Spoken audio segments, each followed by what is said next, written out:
Hello everyone and welcome to Cogito Ergo Pod, the podcast that looks at the theological, mythological, philosophical and esoteric, but in a way that hopefully makes it accessible and fun. Maybe. My name is Daniel. In this episode we are busting the lid and looking into the Ark of the Covenant. Any of you who have seen Raiders of the Lost Ark will know how dangerous opening it up can be. Nevertheless, we're going to explore what it is, what role it played in the stories of the Old Testament, and investigate the theories behind where it went. Spoilers, they get a little wild. So, let's get started answering the question, what is the Ark of the Covenant? According to the dictionary Merriam-Webster, the word ark can mean a sacred chest or repository, but also something that affords protection and safety. They also define the word covenant as meaning usually formal, solemn and binding agreement.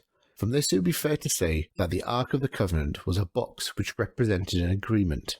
In this context, as I am sure many of us know, this was an agreement between the Israelites, newly freed from slavery in Egypt, and their God. The Israelites were commanded by God to build the ark during their wandering in the desert after Moses had received the Ten Commandments and the other laws in Mount Sinai.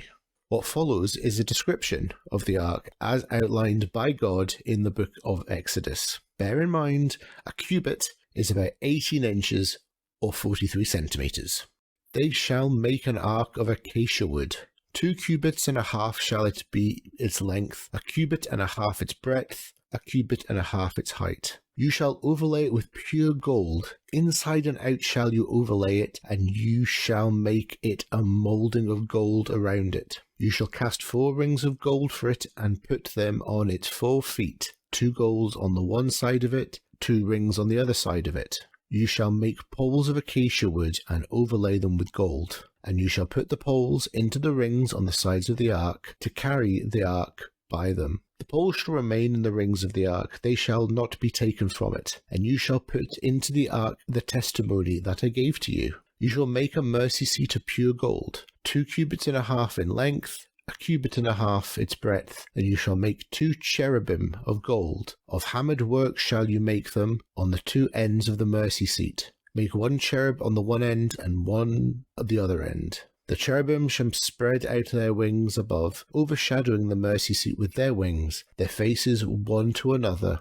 Toward the mercy seat shall the faces of the cherubim be. And you shall put the mercy seat on the top of the ark, and in the ark you shall put the testimony that I shall give you. There I will meet with you, and from above the mercy seat, from between the 2 cherubim that are on the ark of the testimony, I shall speak with you about all that I will give you in commandment for the people of Israel. And that is a quote from Exodus 25 verses 10 to 22.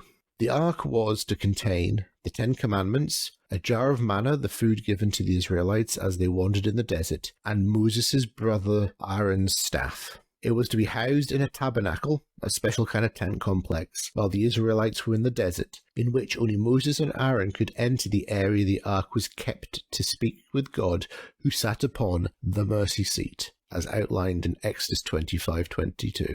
Now, that's an overview of what the ark was. It's very wordy and lengthy description according to the Bible, and after that, we find that the ark appears a number of times throughout the Old Testament. The biblical history of the Ark of the Covenant is found predominantly in 9 of the Old Testament books: Exodus, as already mentioned, Joshua, Judges, 1st and 2nd Samuel, 1st and 2nd Kings, and 1st and 2nd Chronicles. After the death of Moses, Joshua, who became the de facto leader of the Israelites, uses the ark to part the river Jordan and allow him to lead the Israelites into Canaan. Joshua 3, 5-17. The ark is involved in bringing down the walls of Jericho, Joshua 6, 4-15. Later it is said that the ark was moved around to different locations, being kept at Bethel, Judges 26, and about 10 miles north at Shiloh, 1 Samuel 3:3.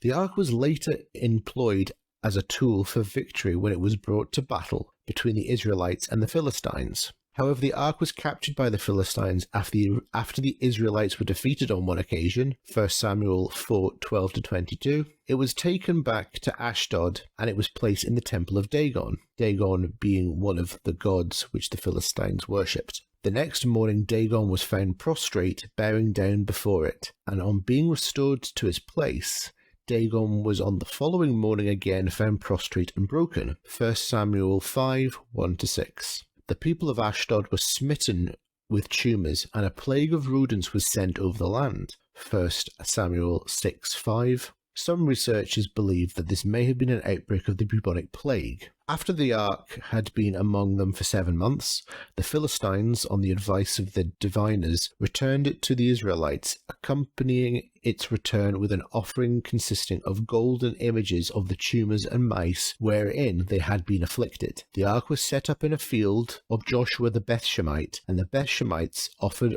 sacrifices and burnt offerings to it, 1 Samuel 6:1-15. The men of Beit Shemesh were struck down, however, when they looked into the ark. However, the number of casualties vary from 70 up to 50,070, 1 Samuel 6:19. On the way to Jerusalem, Uzzah, one of the drivers of the cart that carried the ark, put out his hand to steady the ark when it was unstable, and was struck dead by God for touching it, 2 Samuel 6:8. The Levites, males from the tribe of Levi, were appointed to administer to the ark, 1 Chronicles 16:4. When King David, who lived from 1040 to 970 BCE, roughly, fled from Jerusalem at the time of Absalom, his third son's uprising and conspiracy against him, the ark was carried along with him until he ordered Zadok the priest to return it to Jerusalem, 2 Samuel 15:24-29. Later on, during the reign of King Solomon, from 990 to 931 BCE, roughly again, and the construction of Solomon's temple, a special inner room called a Kodesh HaKodashim, Holy of Holies, was prepared to receive and house the ark, 1 Kings 6:19, and when the temple was dedicated, the ark, containing the original tablets of the Ten Commandments, was placed inside the temple, 1 Kings 8:6-9.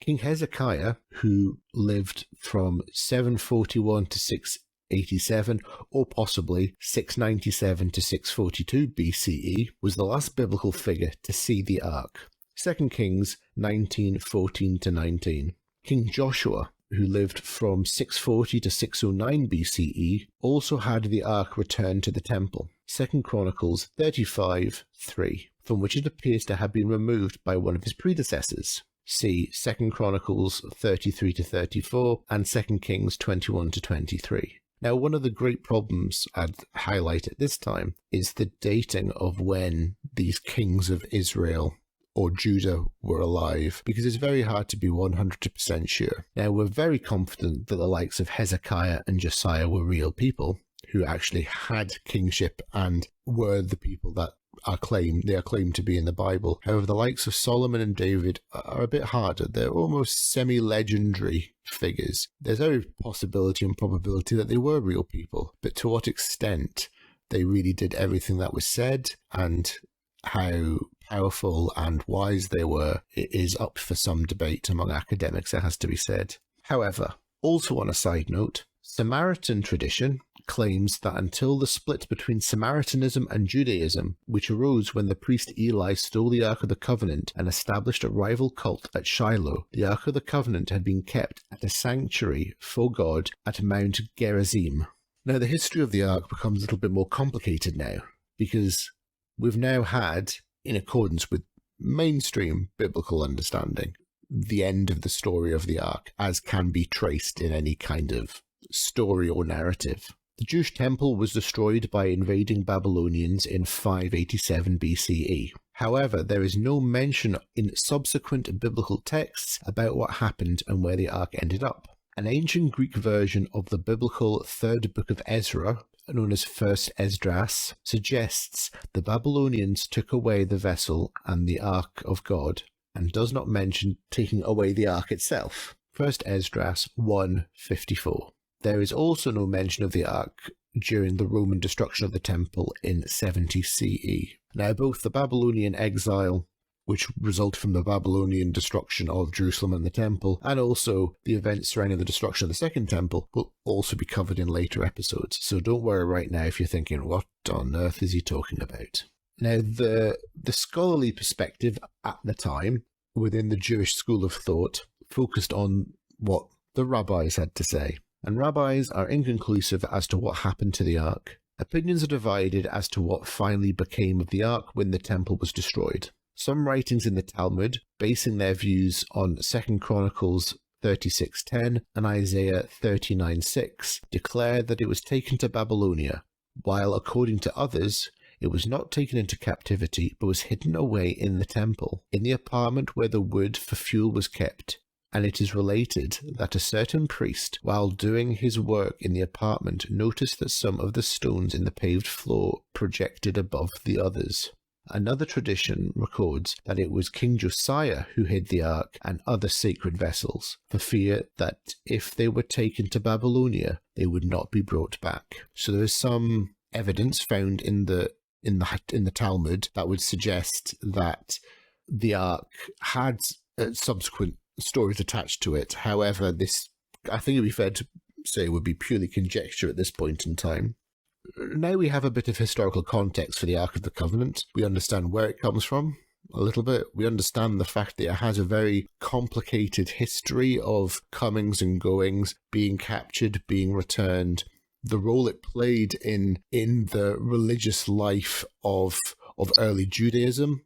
And it's also, you can see the relationship that exists between the Ark and the king, the royal lines which existed in early Israel and Judah back in before the Common Era, and that there's this relationship, and the importance of it can kind of be understood by the role it plays. You know, it's quite often mentioned with kings. It's quite often mentioned as also having powers, particular abilities, the capacity to kill multitudes of people. The fact it had the power, you could take it into battle, and it could be a game changer on the field of battle. And so it's quite a considerably important artifact in the Old Testament. And the question is, what happened to it? If such an important thing existed, where did it go? So I think it's now time for us to look at what happened. And I think it's important that we understand that there are three main theories that surround the Ark of the Covenant. There is theory number one, which is the Judean desert theory. There is theory number two, the Ethiopian theory, and theory number three, which is the beneath Jerusalem theory. And once I've gone through those three, I've got a few others to share with you as well, which are quite colourful at times. So we will begin with theory number one, which is the Judean desert theory. And this theory comes to us from the Deuterocanonical book. I'm going to begin to try and explain what that means to you. However, it will be for another episode. But put simply, it is a religious book which can be found in some Bibles and not in others. The Deuterocanonical book in question here is 2nd Maccabees, written sometime between 150 and 120 BCE. And the section in question here is found in chapter 2, verse 4 to 10, in which, before the Babylonian invasion of Israel, Jeremiah, the prophet, has a vision that the ark would be destroyed. He set out to hide the ark in the Judean desert so that it would be kept safe. Jeremiah hides it at the mountain where Moses had gone up and had seen the inheritance of God. He sealed the entrance to the cavern in which he put the ark. Despite his followers wanting to leave a marker, Jeremiah said, "The place shall remain unknown until God gathers his people together again and shows his mercy." Now, the phrase "the mountain where Moses had gone up" is considered by some to be a reference to Mount Nebo in Jordan. It was here that Moses saw the promised land of Canaan after he had led the Israelites out of Egypt through the desert and had made their way there to Canaan. However, he died on that mountain before he was able to enter. He wasn't permitted by God to enter Canaan, so he died before the Israelites entered. However, any would-be relic hunters or biblical archaeologists have to contend with the fact that the Jordanian government is monitoring and prosecuting people who undertake illegal digs in the area. Bear that in mind, folks out there, if any of you have some ideas to go hunting in the Jordanian hillside to try and find the Ark of the Covenant. Archaeologists have considered also the possibility that it may be at other locations, such as Mount Sinai.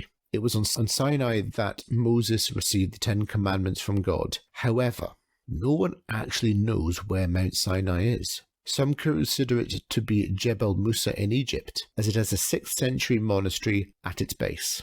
Other candidates for Mount Sinai are, and I apologise in advance for making a mess of the names, Mount Hilal, Mount Sinbishar, Hashem el Tarif, Mount Serbal, Jabal Ahmed al-Bakr, Mount Catherine, Jebel Makla, Jabal al-Lawz, Halalabadr, and Jebel Maba.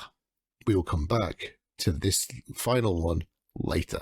The Jordanian desert theory relies heavily on the validity of a mysterious figure, in Jeremiah, hiding a mysterious object, Ark of the Covenant, in a mysterious place, a mountain. It is hard to trace it if we do not know enough about the elements involved. This is probably the most geographically expansive of the theories as well, because these mountains in question don't just cover one country, it covers several. Egypt, Saudi Arabia, and Jordan in particular. And it's really hard to be able to investigate something like this. It's not impossible, but it requires some substantial resources, which I don't think anybody has either the time or inclination to commit to something like this at this time. So with that, we are now going to move on to Theory 2, the Ethiopia theory, and the possibility that we know, in fact, exactly where the Ark of the Covenant is.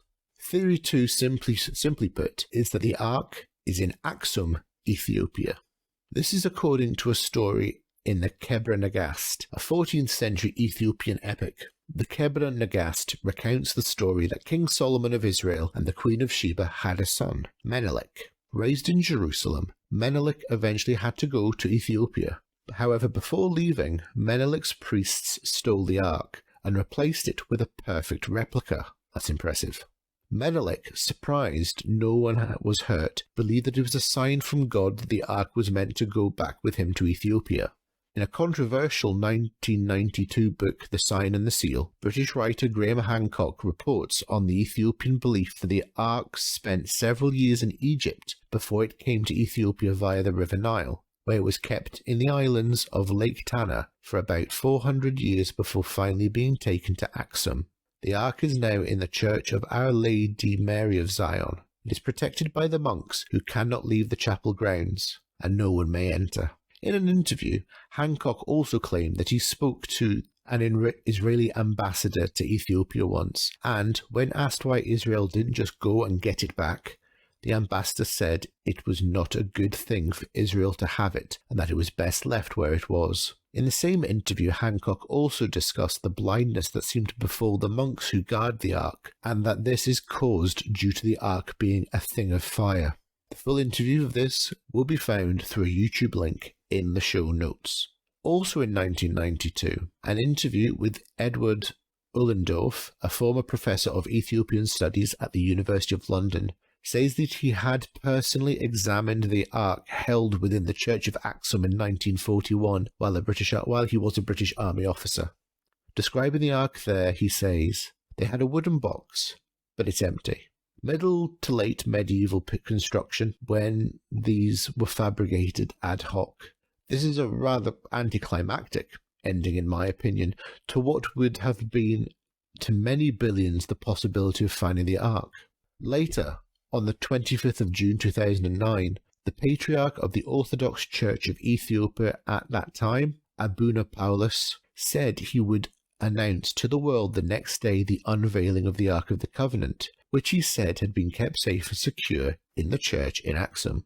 The following day, the 26th of June 2009, the Patriarch announced that he would not unveil the Ark after all, but that instead he would attest to its current status. Once again, very anticlimactic. So there it is, right there in Aksum, just out of reach, protected and guarded by those who would claim to have it in their possession. However, perhaps that's easily said. We could all claim to have it. We get even smaller on the map, however, when we get to Theory 3 and we zoom into a city, and explore how the Ark is in fact beneath Jerusalem and had never left there in the first place. The theory goes that the Ark of the Covenant may be hidden underneath the Temple Mount. The great Jewish theologian and philosopher Maimonides, another episode for another day, claims that King Solomon built tunnels under the temple to hide the Ark after a warning from God about its destruction. Another divine warning. King Josiah supposedly used the chambers beneath the Temple Mount to hide the Ark before the Babylonians attacked. Writing in the 1st century CE, Josephus wrote about royal caves used to escape the Romans. Underground networks have been discovered with Zedekiah's cave, a 5-acre quarry, the largest of the cave networks. Despite all this, we cannot excavate under the Temple Mount. There are too many significant locations, the Dome of the Rock, the Al-Aqsa Mosque, and the Western Wall, at risk of subsidence or collapse if anyone was to tunnel underneath them.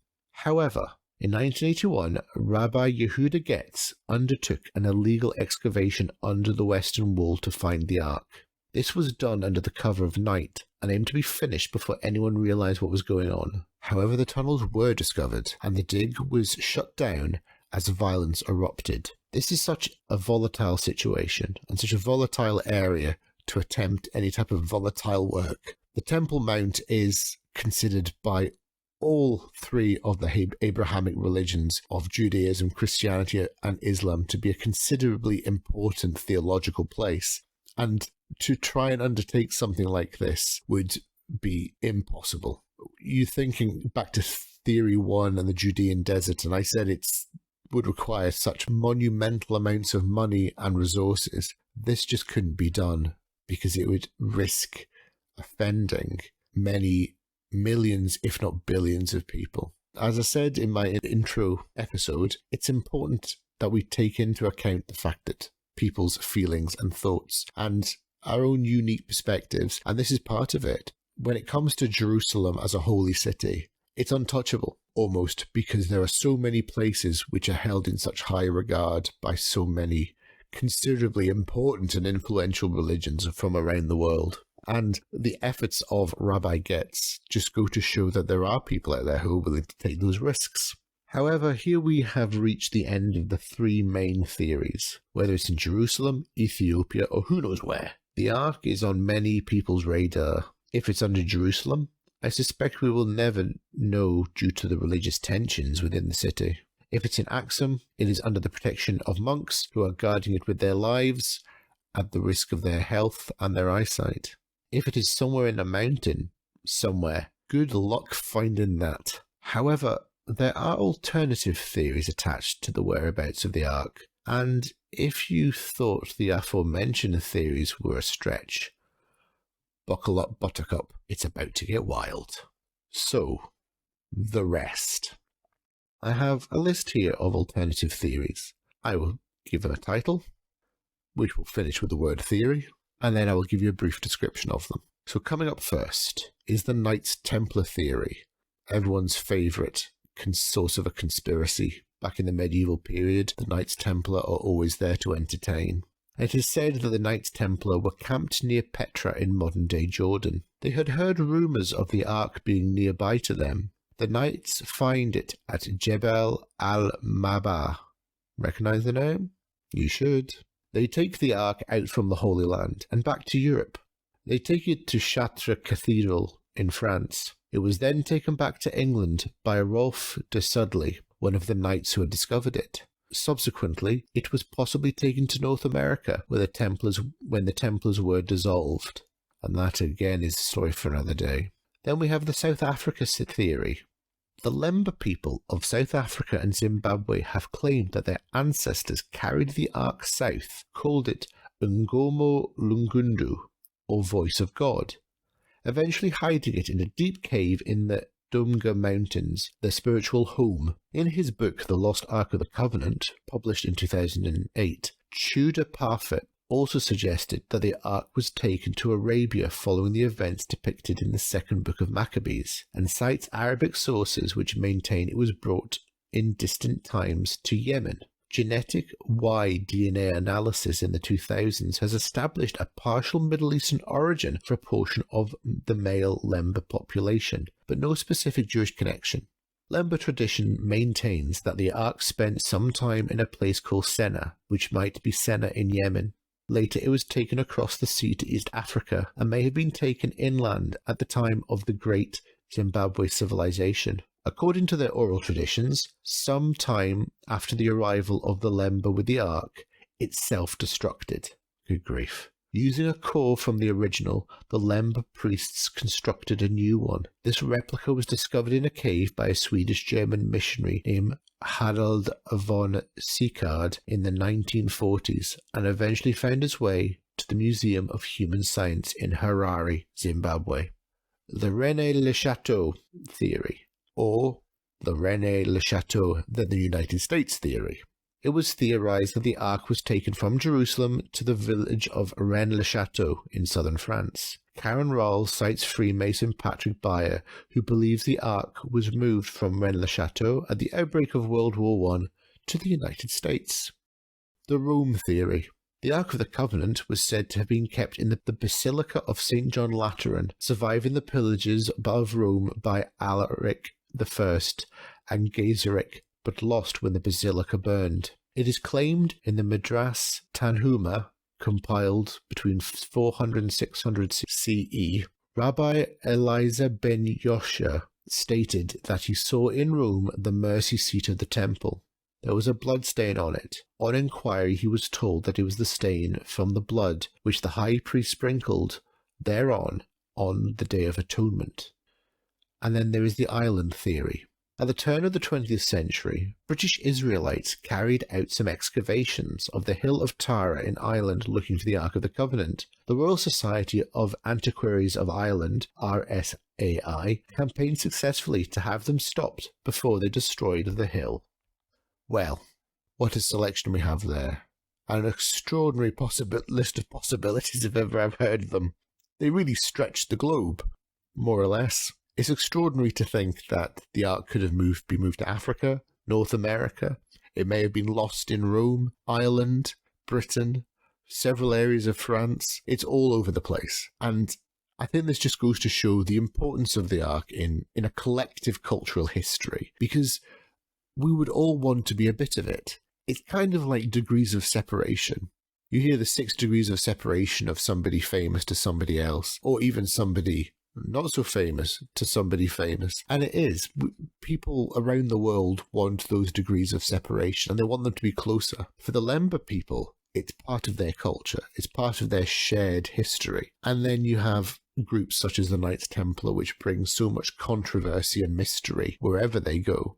It just excites people because it's an unsolved mystery. We have no evidence other than that which is outlined in the books of the Old Testament that the Ark even existed in the first place, let alone that there was something that had the kind of powers and possibilities that the Ark did. The Ark is one of the most culturally significant items for Judaism and possibly also for Christianity due to their links. And I think the Israeli ambassador to Ethiopia had it right if he did say that it is best that Israel didn't have it and that it was kept where it is. No one should have that type of power. Things like that have power beyond our imagination because it feeds more into people's psyche than purely being something that could be a weapon or something of a strong cultural and religious significance. Just possessing something like that, you see the power that the possession of territory and land and places in the Middle East has. You look at what happens in Israel and Palestine, and that vying for control of these culturally and spiritually significant locations plays such a massive part in people's lives. And that's just brick and mortar. Imagine possessing an object like the Ark of the Covenant and being able to wield it, if you could, in the same way that the stories go. It may very well still exist. It may very well be in Ethiopia, and it may very well just be a box. But that box has more significance than many colossal monuments ever could. So for now, I think it's best we put the lid on the Ark and ready for shipping to Area 51. The less said about Indiana Jones' Kingdom of the Crystal Skulls, the better. Thank you very much for listening. If you would give me a rating and a comment, please do. If you could give me a follow, it will enable you to hear the next time I have some ramblings to share with you. Each download and follow helps this podcast to grow and goes to show that there is interest in all things religion and philosophy. So for now, thank you for listening, and I'll catch you again next time.